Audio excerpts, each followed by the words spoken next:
dearest people, something to think about.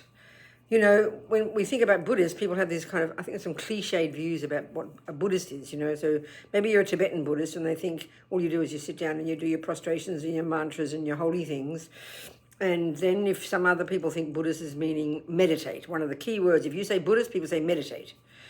And then we have this very cliched view that meditation is sitting down, kind of making all thoughts go away and trying to feel better. So if that's not quite what being a Buddhist is, then what is being a Buddhist, you know? Well, if we analyze, look at the Buddhist view, and it's been around, 2,500 years, and before that, based on these amazing Indians, 3,000 years ago. The Dalai Lama says often, was these amazing Indians more than 3,000 years ago who are the ones who began the investigation into the nature of self, you know. So we maybe in the West think it was Mr. Freud 100 years ago, or perhaps we go back to the Greeks, but they're a good, another 1,000 years before that, I think, 500,000 years, these Indians.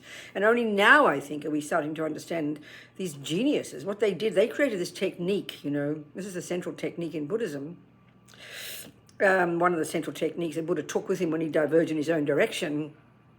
They developed this skill, this psychological skill, that enables you to completely subdue the mind at the grosser level, all the chatting thoughts, and even the sensory, to access these more subtle levels of mind that in modern psychology and neuroscience, they are not even posited as existing, And so they basically map the mind. There's an incredibly sophisticated view of the mind, the way it works and its contents, So if you're trying to be a Buddhist, the bottom line is, using all these techniques that we talk about, that the point of it all is so that you can know what the hell is going on in your own head.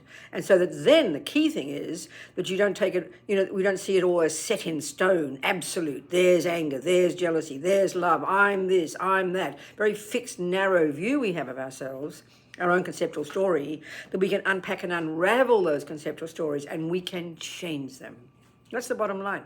So change what from what to what, Well, change the unhappy, constricted, neurotic, painful, distorted viewpoints in the mind, anger, jealousy, low self-esteem, arrogance, attachment, you name it, because they're all rooted in these conceptual stories, and reconfigure things, and then learn to see things differently, see the world differently, literally, because the mind is the source.